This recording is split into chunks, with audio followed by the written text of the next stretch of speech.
Joining me now is Felipe Elink Schurmann, CEO and founder of Sparta Commodities. Thanks so much for joining us. Hi, thanks for having me. So as this war escalates and expands across the Middle East, energy supplies are at risk, causing oil prices to soar past $100 a barrel. And that's creating panic on global markets. What could this mean potentially in the days and weeks ahead as attacks continue on the energy infrastructure of Iran and refineries in most Gulf states, and as oil supplies remain stuck in the Strait of Hormuz? Well, this is unprecedented. Obviously, we saw this morning that crude went all the way up to 119, now hovering around 108.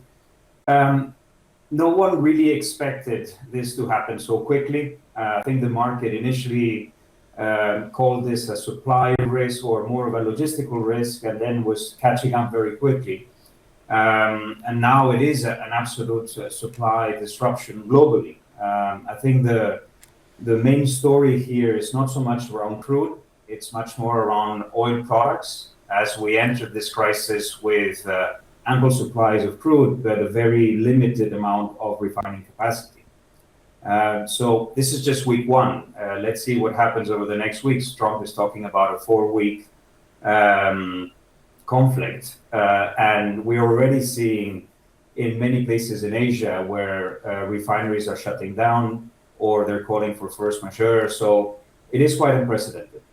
And as you say, I mean, the world has never witnessed energy infrastructure being attacked simultaneously across an entire region like this. So how likely is a global recession if these attacks on energy supplies continue? I mean, some people are mentioning the R word.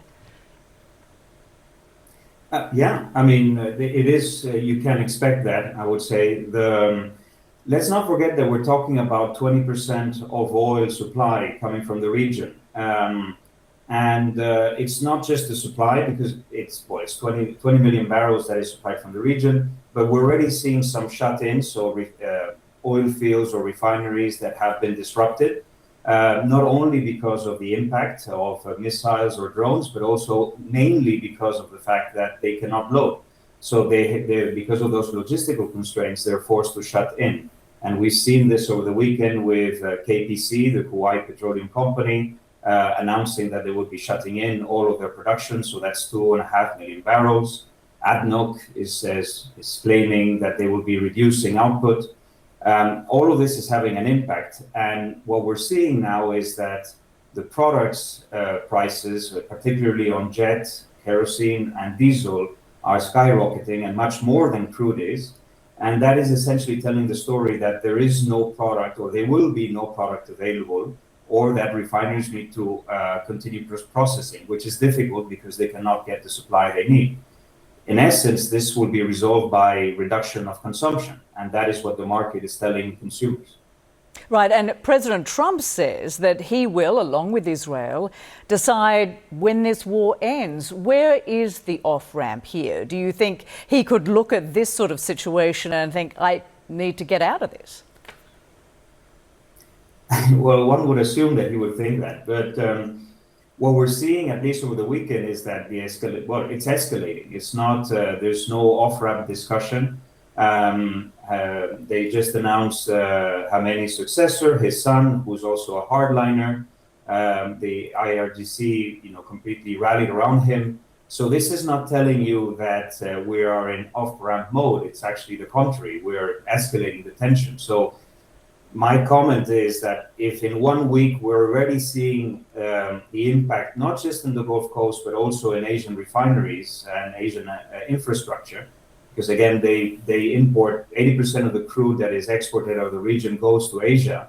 And we're already seeing that in week one. What will we see in week 4? And that is, no one can tell at this stage. Right, and of course, as you touched on, of course, with oil supplies in the Strait of Hormuz unable to move, that's storage issues right there. Production shutdowns in the Gulf look more likely, and once that happens, it takes time to restart these operations. So how concerned are you about where this might be going?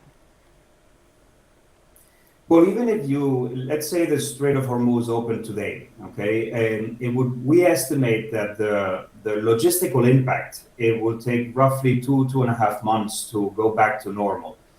Um, if a vessel now that is able to load and to ship away, it will take, first of all, there's a chaos with all the ships around the region. Loading, normally you need to take one or two ports, 2 or 3 ports actually, to load the 2 million barrels of the LCC. And then the question is, well, you need to restart those oil fields that were shut down, and that takes another 3 or 4 or 5 days. The vessels in the world are rerouted. You have a lot of vessels that are blocked because they cannot move. And now refiners are buying crude from alternative sources, which take double or triple the amount of time to get to destination. So you have a very chaotic logistical scenario right now, and we estimate that it already after 1 week would take 2.5 months to restore. Very sobering. Felipe, Elink, Schurmann, thank you so much for joining us. Appreciate it. Thank you.